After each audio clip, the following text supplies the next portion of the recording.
Hey guys, welcome back to the channel. Got another Cardfight Vanguard video for you guys today. Today we're going to do another episode recap. This time we're going to talk about episode 9.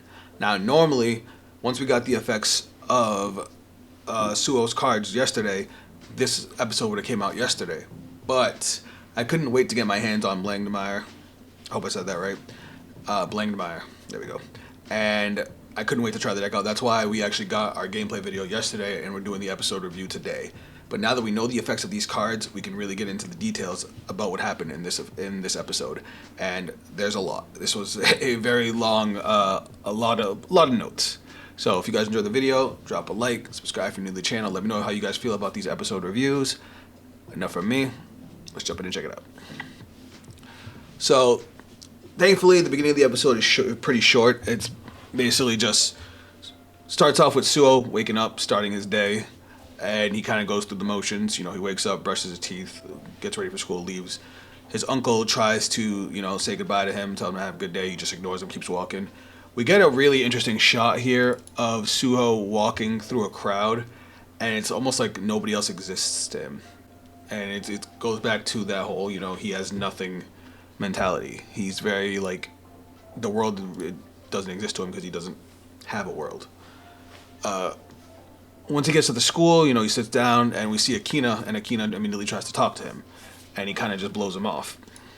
But then Akina and him are sitting on top of the roof, and they're eating their lunch, and Akina basically tells him that he wants to be his friend. And it flashes back to the conversation he had with Suo's uncle. And, is he like, if we're going to be friends, we should know more about each other. So he starts telling Suo his favorite foods, his favorite places, and he basically asks Suo what his are, and Suo just responds with nothing, and he just keeps repeating that he has nothing. And Akina gets frustrated, but he's like, you know what, let me talk about my hobbies, and he's like, something I really like is Vanguard, and this actually gets Suo's attention. He actually kind of reacts to this. But that's basically it. He ends up telling Akina to shut up.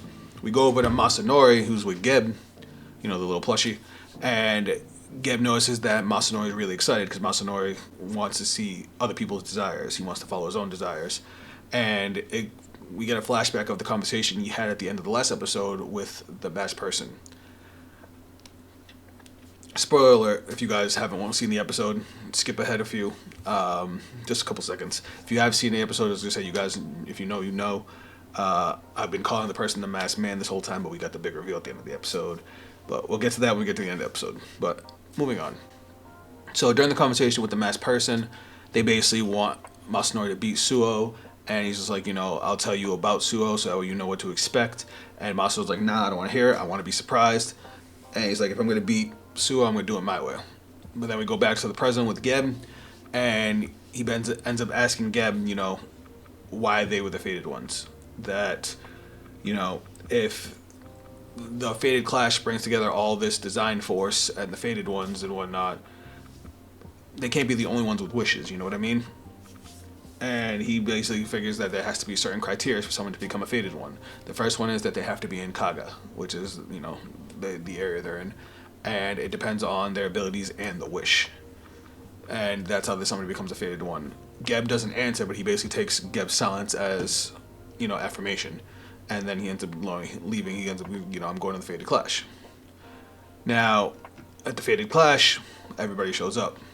Akina, Nao, Mikoto, and Taizo. Akina's there because he wants to see, who he's going to play. Because whoever wins this match, it's them versus Akina as the final Fated Clash. But Taizo's just like, I came in to not only see this, but to also meet a friend of mine. As they get to, the little arena where they're going to have the Fated Clash, Masanori reintroduces himself to Akina because they met back in episode 1. And he basically explains that, he wants to see everybody's desires, and that if it ends up being him versus Akina, they're all for it. They're all happy about it. And they're going to give it their all. And then he asks for his opponent, and his opponent finally shows up, and it's Suo, and Akina kind of freaks out a little bit. He tries to ask Suo what's going on, and Suo just walks right by him, completely ignores him, gets ready to play. Now we're going to jump into the game. This game was not super long. It was 7 turns total, but especially with Masanori's cards, a lot of stuff happened. So we're going to talk, we're going to, get through the game. Turn 1 starts off, and Suo goes first. Suo rides Hollow Raptor, sets his energy generator, ends his turn. Masanori rides Abyss Fishing, sets his energy generator, charges 3. He ends up calling Conceited Noble Philander from his hand and uses its skill. So, if you guys didn't see my last episode and don't know what this card does, auto, when this unit is placed on rear guard from hand, look at the top 5 cards of your deck, choose up to 1 card from them, and discard it. It also has a second skill, Continuous Rear Guard. During your turn, if your drop has 10 or more cards, this unit gains 10,000 power. That's going to come in play later. But Masanori attacks with Abyss Fishing. Suo doesn't guard, Masanori doesn't get a trigger. Suo takes a damage. Masanori then attacks with the Philander, and Suo does in fact guard that. So, turn ends, Masanori with 0 damage, Suo with 1. Now, for the rest of the game, they don't really draw for a turn or energy charge at the beginning of turn, which they're supposed to do. So it's just implied that they do. I say this at the beginning of every episode because the anime has a big problem with that. I mean, it's not super important, but I mean, it does come in play with how they have their resources. But energy charge, they both energy charge 3 at the beginning of every turn, and they draw for turn at the beginning of every turn. There's even one point where Masanori misses his on-ride skill, but just, again, assume that he just did it. But turn 3, Suo rides Vacant Fang. Suo uses Holoraptor's skill. For anybody that doesn't know what it does, auto, when this unit is rode by Vacant Fan, reveal the top 3 cards of your deck. Put all grade 1 or greater cards into the soul and put the rest of the bottom of your deck in any order. If 2 or more were put into your soul, you get to draw a card. We only get to see one of the cards that he's soul charging, but it looks like he soul charges at least 2. And one of them is a Crimson Expeller. That's going to come in handy later. We'll talk about what that does later, but he obviously gets to draw a card. He then calls Crimson Expeller and Mind Hacker from hand. Mind Hacker is the one card that I don't know what it is. I couldn't find it. Apparently this is probably going to be a new support card for Blangdemeyer or Darkseid in general. If you guys know what this is or what it does, let me know down in the comments because I couldn't find it. Suo attacks the Vanguard. With his Vanguard, Masanori doesn't guard, Suo doesn't get a trigger, Masanori takes 1 damage, Suo then attacks with Mind Hacker, Masanori guards, Suo then attacks with Crimson Expeller, Masanori guards. I will mention Crimson Expeller does have an effect on swing. When it swings at a Vanguard, you get the soul charge 1. So again, assume that he did it. So now the damage is 1 up. Going into turn 4, Masanori rides Split the Preordained. This is where the game starts getting crazy. Masanori uses Abyss Fishing skill. For anybody that doesn't know what Abyss Fishing does, auto, when this unit is rode upon by Split the Preordained, Soul Blast 1, look at the top 7 cards of your deck, choose up to 1 unit and 1 normal order card, reveal them, add the order card to your hand, and discard the unit, and then shuffle your deck. Masanori adds Clutch of Grudge Toxin, and he sends another Philander to the drop. Masanori then plays the order Sweets That Become an Evil Dream. What this does is you play it with a Counterblast 1, you draw a card, you look at the top card of your deck, you can either put it to the top of your deck or you can discard it. He ends up discarding it. But then, since he played an order this turn, he uses Roaming Prison Dragon. Roaming Prison Dragon's effect is auto. When you play a normal order, you may call this card to rear guard. If you call it, you can perform one of the following, but if you Alchemagic, you can perform both. You can either give it 10k or +1 crit. Masanori chooses to give it the plus 10k. He then calls Abomination of Impending Karma from his hand, along with Seabreeze Abduction. Masanori then attacks with the Vanguard, boosted by Seabreeze Abduction. The reason he did that is because he wanted the attack to hit, so he was trying to get the Vanguard hit. Suo does guard it. So what Abduction does is when it boosts an attack that hits, you bind an order from your drop to add an order from your drop to hand. So Suo actually guards this, and he intercepts, basically overguarding it to make sure that one trigger wouldn't pass through, which is good because Masanori actually gets a draw trigger. Masanori gives the draw trigger over to Abomination. He attacks with Roaming Prison Dragon. Suo doesn't guard. He attacks with Abomination. Suo doesn't guard. So now, at the end of turn, Masanori has 1 damage, Suo has 3, so Masanori's in the lead. We get a small amount of dialogue right before Suo goes into grade 3, where Masanori basically tells Suo to let his desires out. He wants to see his desires. We're all humans, we should follow our desires. And Suo basically responds that then he's not human because we know he doesn't have any desires. According to him, he has nothing. But we get to the good stuff now, because this is the reason we're here. Suo rides the Fated One of 0, Blangdemeyer. We get a commercial break, which is a little annoying, but he uses the skill of Vacant Fang. When this unit is rode upon by a grade 3 of Blangdemeyer and its card name, reveal the top 3. Put all grade 1 or greater cards into the soul. and then shuffle your deck. If you put 2 or more cards into the soul, draw a card. Suo then calls Clean Sweep Dragon and Heat Haste Acrobat Miroslava from hand. And then he uses Miroslava's skill. So what Miroslava does is when this unit is placed on rear guard from the hand during your main phase, counterblast 1, choose a card from your soul with a grade equal to or lower than your Vanguard. If you chose a card with the same name as your Vanguard, it gets added to hand. But if you chose a card that doesn't have the same name as your Vanguard, it gets called to the rear guard instead. If you put a card to your hand, though, this unit gains 5k. He calls Evoke Alchemist behind the Vanguard with the skill. This is one of the new support cards. This card's pretty dope. We're going to see what it does in a minute. But Suo starts off by attacking with Miroslava. Masanori intercepts with the Abomination. Suo then attacks with the Blangdemire, boosted by the Evoke Alchemist. And he uses Blangdemire's skill. So we get to see Blangdemire's first skill, which is Auto Vanguard. When this unit attacks a Vanguard, bind 2 or more up to 4 cards from your soul face down. And if you do, you draw a card. If you bound 4, though, or more, apparently you can bind more, I'm not sure what that's about, your opponent chooses 2 rear guards and binds them face down. And this unit gets 5k for every 2 face down bound cards in your bind zone until the end of battle. That's crazy. So at a minimum, he's already getting plus 10 because you bind 4 cards just off the bat. You get to draw a card and you get to get rid of 2 of your opponent's rear guards. But then he activates Evoke Alchemist skill, which is continuous rear guard during the battle that this unit boosted. If you have a grade 3 or greater Vanguard with Blangdemire in its card name, this unit gets 5k. And then auto rear guard when this unit boosts a grade 3 or greater Vanguard with Blangdemire in its card name. Just to clarify, the first effect is you boost while you have a grade 3 or greater Vanguard with Blangdemire. It doesn't have to boost to Blangdemire, so it can be a 13k booster. But if you're boosting Blangdemire on the Vanguard cycle, it gains an additional 2k. And if your bind zone has 4 or more face down cards, which we just bound 4, you can counterblast 1, choose one of your front row rear guards and stand it. And if your bind zone has 8 or more face down cards, that unit gets plus 15,000 power until end of turn. So he obviously restands the Miroslava. Masanori doesn't guard the Vanguard. Suo gets a critical and gives the power to Miroslava and the crit to Blangdemire, so Masanori takes 2 damage. Suo then attacks with Clean Sweep. Masanori doesn't guard, he takes 1 more damage, and then Suo attacks with Miroslava. Masanori does guard that one. So turn ends, and the damage is 4-3 with Suo in the lead. Now we go into turn 6, and this is a long one. Masanori rides Faded One of Taboo, Zorgan, and Deer, and this is what I was talking about where, again, skills are implied, because he doesn't use the ride line skill, which for anybody that doesn't know, when you ride over a Split the Preordained with Zorga, you get to add an order from your job back to hand. But anyway, he uses Zorga's skill, which is Act Vanguard once per turn, Energy Blast 2, bind a normal order, choose 2 cards from your drop, call them to rear guard, and they each get 5k for each normal order with a different name in your bind zone until the end of turn. And then at the end of turn, those units get retired. Masanori calls Abyss Fishing and Philander. He calls the Abyss Fishing over Roaming Prison Dragon because he wants to retire the Roaming Prison Dragon.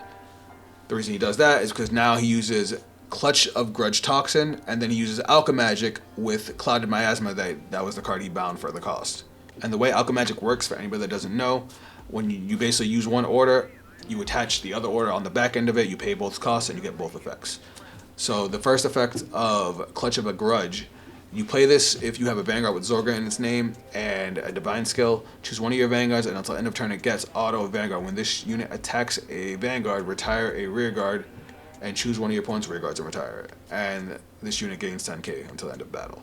And then Clouded Miasma, you have to play with a Counterblast 1. You choose a grade 3 or less from your drop, call it to rear guard. If this is part of Alchemagic, choose one of your Vanguards until end of turn. It gets continuous Vanguard. All of your front row get 5,000 power. Ugh. So Masanori calls Karasugi Pepper from the drop, so he calls a crit trigger. And then he uses the effect of Roaming Prison Dragon, calls itself out from the drop. Since he did play an order with Alchemagic, he now gets to give it 10k and a crit. And then he moves to his battle phase, and at the start of his battle phase, he uses Abomination of Impending Karma's effect.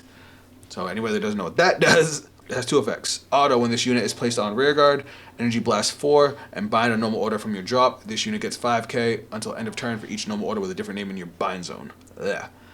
But the other skill that he actually used first is Auto Drop at the beginning of your battle phase. If you have a Vanguard with Zorga in its card name and a Divine skill, and you didn't Alchemagic this turn, you may call this card to rear guard. If you call this card and your opponent's Vanguard is at grade 3 or greater, this unit gets +1 crit until end of turn.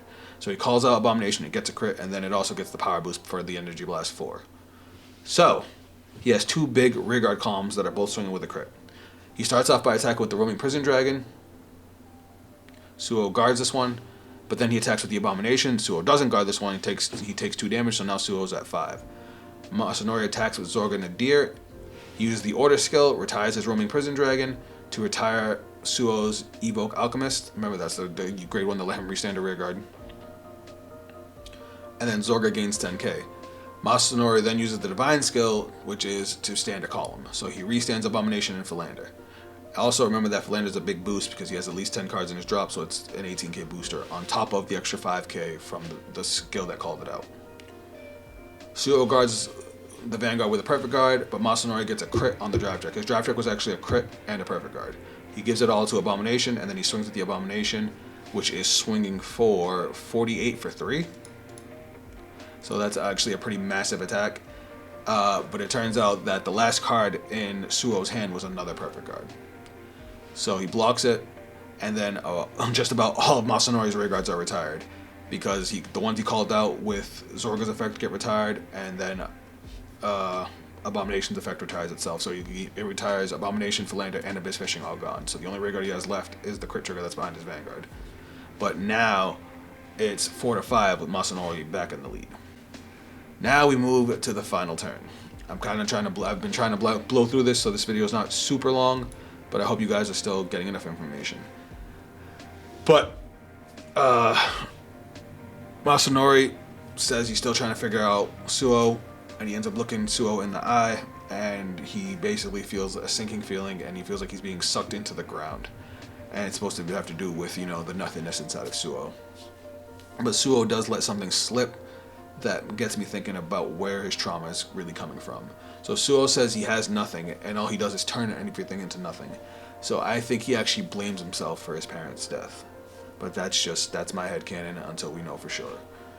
And that might be why he's retreated into himself and has become this nothing of a person that he has turned himself into. But anyway, back to the game. So Suo doesn't ride. He has 1 card in hand because that was his draw for turn. He ends up using the Energy Generator to Energy Blast 7, draw a 2nd card. He calls Joyful Songster, which is a heal, and Brainwash Swirler behind his Vanguard. So for anybody that doesn't know what Brainwash Swirler does, even though that card's been around since set 1, auto, when this unit is placed on rearguard, Soul Charge 1. Okay. Second effect, auto rearguard circle. When your card is put into your soul by Soul Charge, if your Vanguard is grade 3 or greater, this unit gets plus 5,000 power until end of turn. So, when he played it, he Soul Charge 1, he gave it 5k. Then he uses the effect of 2 Crimson Expellers that he has in his soul. Remember, he added 1 of them to the soul on his first turn. Now it's going to matter now. So not only does it have an effect when it's attacking a Vanguard to Soul Charge 1, but if it's already in your soul, you can Counterblast 1, send it from the soul to the drop, Soul Charge 1, and give your Vanguard 10k. So he gets rid of 2 of them, gives his Vanguard plus 20k, and Soul Charges 2, and since he Soul Charged 2, that's 10k more for the Brainwash Swirler behind his Vanguard. So he's making a massive center column. We get a quick conversation with the sidecast. Akina and Mikoto bring up how big Blangdemire is getting and how big Brainwash Swirler is getting, so it's going to be a massive column. But now it's just like, it might not even matter, it might not even be enough to win, because of the fact that Masanori checked a perfect guard the turn before. But we got some more tricks up our sleeve. With a boost from Brainwash Swirler, Suo attacks with Blangdemire. He uses Blangdemire's skill, binds 4 more cards from the soul, gets rid of Masanori's last rearguard, draws a card, but he did it for the big power boost. So now at this point, he's got 8 cards bound. So now that's, again, 5k for every 2, so that's plus 20k onto his Vanguard, on top of the 20k from the Expellers and the big boost from Brainwash Swirler. So that's a grand total of 76,000. But Masanori basically says all that, and it's just no big deal, because we all know he has a perfect card. But then Suo says, everything gets reduced to nothing. Your Vanguard, this game, everything. And then he activates Blangdemire's Divine skill. Blangdemire's Divine skill I gotta read this word for word because this is a big one. Auto Vanguard. At the beginning of the guard step of the battle, this unit attacked if your bind zone has 8 or more face down cards. So you can't use it until turn 4, unless they have a way to bind more cards face down. As far as I know, it's just the other grade 3. You can have this unit get +1 critical until end of turn. If you do, your opponent cannot call or play Sentinels from hand until the end of turn. Choose one of your opponent's vanguards, and until end of your opponent's next turn, all of your opponents and that unit's abilities are nullified. So, let's talk about it. If you guys didn't see my last video where I actually played Blangdemeyer, go back and check it out. The card's nuts. But just so you guys can understand how bonkers this effect is. Alright, so you get +1 critical just for having 8 face down. First off, it has no cost. It does have a condition to be able to use it where you have to have 8 or more face down cards in your bind zone, but you just do it. And then if you do, your opponent cannot call or play Sentinels, which means they can't guard with perfect guards or play blitz orders that have the Sentinel with like Elementary or Sanctitude, which usually is how you would dodge guard restricts. This card says no, you can't even play that. It does say from hand, so if there's a way to superior call one, then you could dodge this effect. That is the only way. Choose one of your opponent's vanguards, and until the end of your opponent's next turn, all of your opponents and that unit's abilities are nullified. The reason they say your opponent and that abilities is because any abilities that you give to the opponent gives themselves also get nullified. Like for example, the big reason is Raziel. How it makes it so if they take a 6 damage, it's a trigger, they would heal. You basically shut that off. Also, going back into their turn, their vanguard has no abilities. This includes Twin Drive. In order to get your abilities back, you would have to ride a whole new grade 3. Apparently, Persona Ride doesn't get nullified, which is weird because isn't that? I'm pretty sure I'm not sure if that's an effect on the card or the unit falling on top of it. So that might be why it still works. But regardless, Masanori obviously can't guard, and we get one of the coolest attack animations I've seen in Vanguard, where Blangdemeyer basically pulls a Goku Black, swings his scythe, cuts open a hole in reality, and out comes what looks like a black tornado, and it basically just sucks Zorga Nadir into oblivion, and Masanori takes the 2 damage and loses. So Suo Yobutsugi is the winner, and after the match, Akina runs up and tries to talk to him. He's like, if you're in the Fated Clash, you must have some kind of wish. You must be wishing for, and then Suo cuts him off. He's like, no, I have nothing. This means nothing. Nothing.